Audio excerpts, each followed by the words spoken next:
Umunyamakuru Ntamuhanga Cassien wari ufungiye muri gereza ya Nyanza mbere yo kuza kwitoroka biravugwa ko yaba yamaze gutabwa muri yombi. Ni mu gihe Ntamuhanga Cassien yaherutse gukatirwa igifungo cy'imyaka 25 ndetse na mugenzi we Ndayizera Phocas ahabwa imyaka 10 bombi bahamijwe icyaha cy'iterabwoba. Nk'uko tujya kubirebera hamwe muri aya makuru ku buryo ubu urambuye. Mwese mbaye ikaze kuri Top Rwanda, mukomeze kugubwa neza nako mukomeze kugira umunsi mwiza kuri mwese mukomeje kubana natwe, mukomeze kugira ibihe byiza. Mujya no musi yo video yanyu hepfo gato mu ruhande rw'iburyo gakora kuri subscribe ndetse ukanakanda kunzogera kugira ngo uwambere mu kuba wabona amakuru mu gihe amaze gutunganywa ndetse no gutegurwa. Dutangira n'iyi nkuru ku buryo uburambuye. Mu gushyingo 2017 nibwo uyu wahoze ari umunyamakuru yatorotse gereza yerekeza mu gihugu cyahise kimenyekana cyahise kimuha ubuhungiro. Uyu mugabo wari muri dosiye imwe nyakwigendera Kizito Mihigo yatorotse gereza mu gihe yarahawe igifungo cy'imyaka 25 ku cyaha cyo kugambirira kugirira nabi umukuru w'igihugu ndetse n'ibindi byaha birimo icyaha cyo kurema umutwe w'abagizi ba nabi no gucura umugambi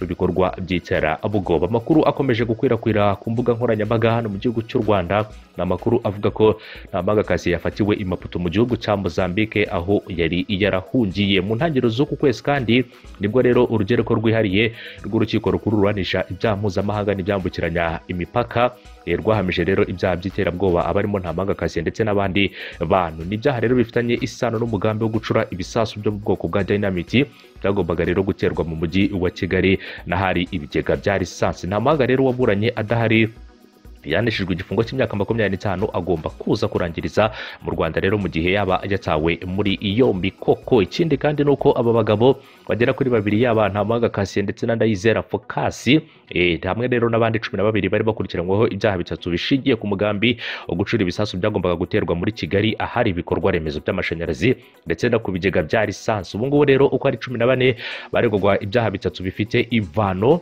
kuri Ntamuhanga Cassien ushinjwa kuba rero ari we wari ku isonga ryo gushaka abantu bamufasha gucura umugambi wo kugirira nabi ubutegetsi buriho hakoreshejwe umugambi wo kubuhirika. Ntamuhanga rero ngo yashatse Ndayizera Phocas kugira ngo banoze umugambi wo gukora ibisasu byo mu bwoko bwa dynamite. Byanafatanywe rero Ndayizera ubwo yatabwaga muri yombi mu gushyingo 2018. Ubushinjacyaha bwavuze ko ibyo bisasu byagombaga gukorwa bikajya bituritswa hakoreshejwe telefone hanyuma bikazarangiza rero uwo mugambi bakazatoroka rero banyuze mu gihugu cya Uganda. Ikindi kandi bari barashatse abantu bashobora kuzajya babibatega ndetse buri wese ahitamo aho azatega igisasu cye. Muhavuzwe rero harimo ijari kuri station y'amashanyarazi i Nyabugogo iruhande rero rw'ibagiro ahazwi nka Oprovia ndetse na Kimisagara kuri Maison d'Ogene. Mwiburanisha ubushinjacyaha bwavuze ko Ntamuhanga Cassien rero yasabye Ndayizera ko yashaka umuntu wakora ibisasu bikoresha ikoranabuhanga rya wireless ku buryo rero byajya bituritswa na telefone. Usibye ibyo kandi Ndayizera ngo yari yaragiranye umugambi na Ntamuhanga wo guturitsa ibisasu muri Kigali mu guhungabanya ubutegetsi buriho. Ndayizera kandi yakodesheje inzu y'ibihumbi 70 i Muhanga yakorerwagamo ibyo bisasu. Wakoraga ibyo bisasu akaba yitwa Karangwa Eliakim wari ufite ubuhanga mu by'ikoranabuhanga.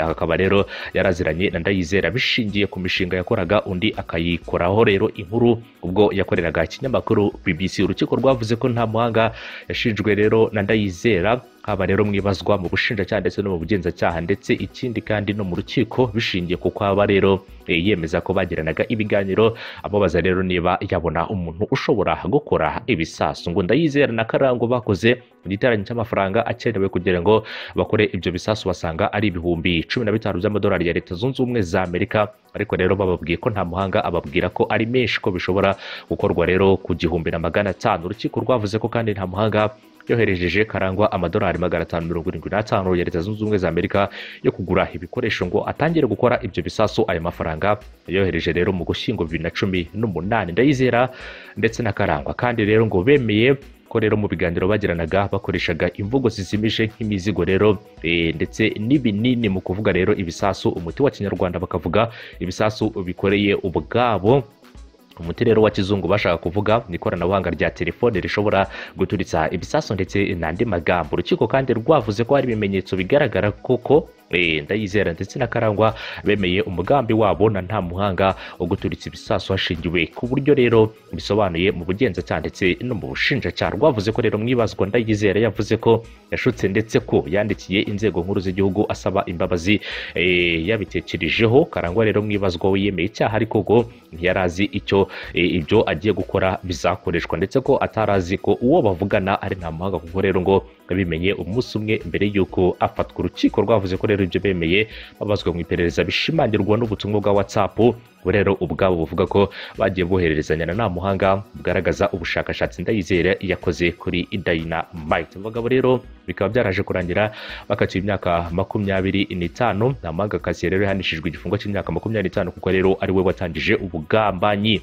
Ndayizera, Karangwa na bagenzi babo rero bagera kuri 5 bahanishijwe igifungo cy'imyaka 10 nyuma yo guhamwa n'ibyaha, ariko urukiko rugasanga rero ibyo bakoze nta ngaruka byateye igihugu. Ni mu gihe kandi abandi 6 bo baregwa hamwe bo bagizwe abere rushimangira ko badahamwa n'icyaha icyo ari cyo cyose, ko rero bakwiriye guhita barekurwa. Ngayo rero nguko reka twumva amakuru agezweho. Ikaze nanone mu makuru yo mu karere k'ibiyaga bigari. Leta y'u Rwanda irasuzuma ikibazo cy'abaturage bangirijwe ibyabo n'ikirunga cya Nyiragongo giherutse kuruka. Uretse n'uwahuye n'ibiza, leta isanzwe gufasha abakene bayo. Urumva rero kuba umuntu ikirunga cyarutse kigafata ku myaka ye, kuba yahabwa ubufashwa rwose ntabwo ari ibintu umuntu yakwirirwa yibazaho. Vedaste Uwimana ni umunyamabanga nshingwabikorwa w'umurenge wa Cyanzarwe, hamwe mu humuriro w'ikirunga wangije imirimo y'abaturage. Aho ni mu Rwanda, naho mu Burundi abataramenyekana baturikirije ibisasu aho abagenzi bategera imodoka. Aya makuru n'ayandi tubafitiye ni mu kanya, tugumane.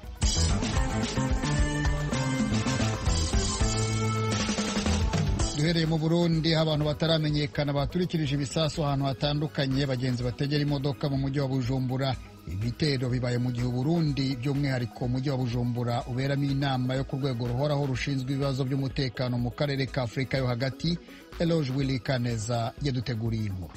Mu masaha saa moya z'ijoro niho hatangura guturikira amagrenade asa n'ayaturikiye rimwe nk'uko bamwe mu baba ku mugwa mukuru w'ubutunzi Bujumbura bw'ijwi rya Amerika. Ibituro 3 nivyo vyatewe kwa ayo magrenade, ni ukuvuga kiri ku isoko ya Kotebu muri zone Ngagara mu buraruko bwa Bujumbura, ico ku modokari zunguza abantu n'ibintu zija mu manuko bwa Bujumbura zivuye aho zisoko nkuru hagati mu gisagara. Hakaba hari n'izindi zatewe ku gituro c'ahazwi nka Permanence hagati y'amazone ya Bwiza na Buyenzi, naho nyene hagati mu gisagara ca Bujumbura kwibarabara ryitiriwe Peuple Murundi, hamwe n'ikibanza gikoreramwo abakenyezi bacuruza ivyamwa hafi y'icicaro gikuru c'amaposta mu Burundi n'ikigo ca leta co gutumatumanako amakuru Onatel. Aha n'imiburiburi abantu 22 bahasize ubuzima mu gitero ca grenade mu 2015. Umunyagihugu muri zone Bwiza yabwijwe rya Amerika uko vyagenze aho yaraherereye kuri Permanence. Kwari ngaho twitagirinda amace twumva ikintu gitanguye guturikira kandi aho twari duhagaze natwe ibintu bituritse kibirira. Abantu nabo ntibajya bamanuka bagenda kuri Prince Rege, abantu bambere bafunga kumanuka bagenda basengakiye amaboko, abandi nabo bamanuka babateruye. Rero tubona imivuga myinshi igenda imanukana abantu.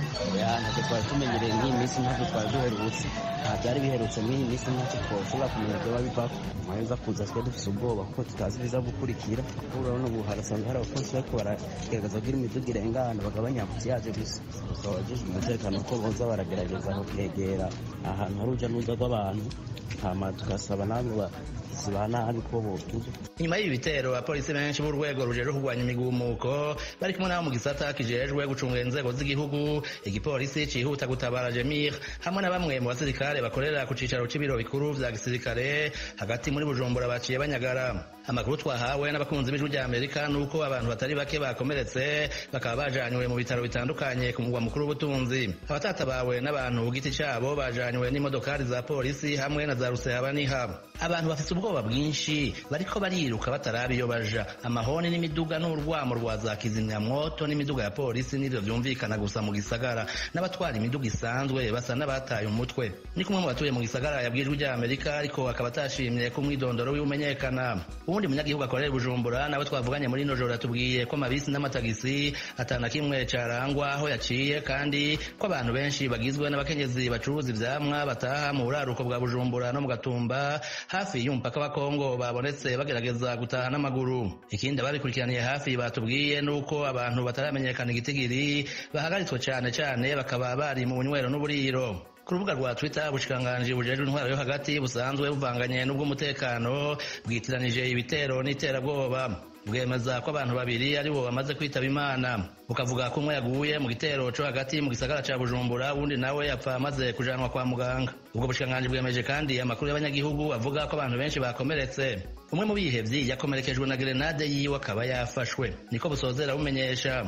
Amakuru ataremezwa ijwi rya Amerika ryahawe na bamwe mu banyagihugu bari ku gituro ca Kotebu avuga ko hari abandi bantu bane bapfuye barimo umukenyezi kandi ko n'uwo yateye grenade igipolisi camurashe apfa imbere y'uko aturitsa izindi zitanu yari afite mu mifuko. Umugambwe CNDD-FDD uri ku butegetsi nawe nyene wanditse ku rubuga rwabo rwa Twitter wiyamiriza ico wise iterabwoba ryakorewe abanyagihugu bitekaniye, uremesha imiryango yabuze unifuriza bakomeretse ukoroherwa, urangiza usaba ko abakoze ivyo bitero bohanwa hisunzwe amategeko. Mw'ijoro kwa cenda juru wacu mu kwezi abandi bantu 13 bari mu mukoloneli wo mu gisirikare cy'u Burundi baguye mu gitero c'abantu bitwaje ibirwanisho muri komine n'intara ya Muramvya hagati mu gihugu c'u Burundi. Abandi ndwi bishwe mu kindi gitero mu ijoro ryo kwa 16 rishira wa 17 ukwezi kwa kane guheze muri komine Rusaka intara ya Mwaro ihanuru bibe na Muramvya ni hagati mu gihugu c'u Burundi. Eroje uri kaneza ijwi rya Amerika.